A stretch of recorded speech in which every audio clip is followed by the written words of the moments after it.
এক্ষুনি বাপের বাড়ি চলে যাবো। সালমা, সালমা, আমার কথাটা শোনো। সালমা, ওই সামান্য বিষয়টার জন্য তোর বাবু বেরিয়ে চলে যায়। আমি অনেক অপেক্ষা করেছি, কিন্তু সে ফিরে আসে। কান্না করো না আপু। যে মা সামান্য বিষয় নিয়ে নিজের সন্তান স্বামীকে ছেড়ে চলে যেতে পারে, সে কোনোদিন মা হতে পারে না। আমি আজকের পর থেকে কোনোদিন মায়ের কথা জিজ্ঞেস করবো না।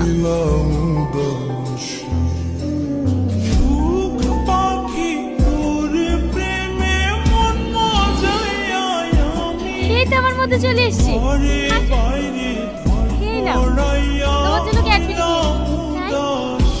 কেন আপনার ছেলে মেয়েকে ভালোবাসেন না? আমার ছেলে মেয়ে কেউ নেই। ও তোমাকে পরে বলতো, তুমি ক্যাডবেরিটা খাও। বাইরে জোগাড় এসছে, দেখতে যাচ্ছি, তাড়াতাড়ি আয়। তুই নাকি আন্টি বাইরে জোগাড় এসছে, আমিও জোগাড় দেখতে যাব। ঠিক আছে, আমিও যাবো, চলো।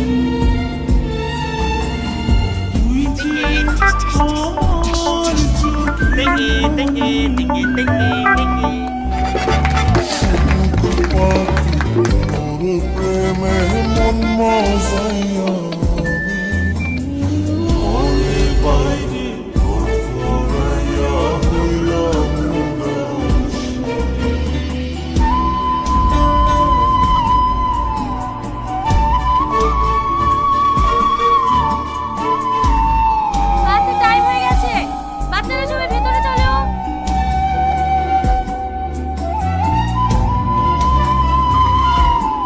আপু, তুমি সবার কাছে জোগাড় হতে পারো, কিন্তু আমার কাছে তুমি আমার আপু। আপু, তুমি আমার খুশির জন্য আর কত কি করবে। আমি জানি তুমি আমার জন্য সবকিছু করতে পারো। আই লাভ ইউ আপু। মাহি, এটা তোমার কে হয়? এটা আমার আপু। জানেন কি, আমার আপু যখন হলেও আমাকে অনেক ভালোবাসে। লেট হয়ে যাচ্ছে, তাড়াতাড়ি চলো। দাঁড়াও, ওর হাত ছেড়ে দাও। ও যাবে না, আর ও স্কুলে পড়তেও আসবে না। ওকে আমি অন্য স্কুলে ভর্তি করবো। এই চল বুড়ি। কি লোকটা, গলার আওয়াজটা কেমন চেনা চেনা লাগলো, আর আমার সাথে এরকম ব্যবহার করলো। Tony, Tony,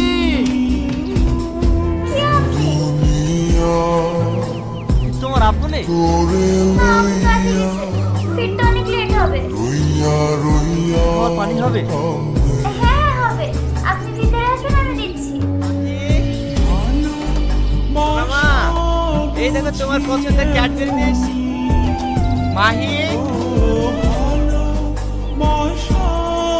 Mahima,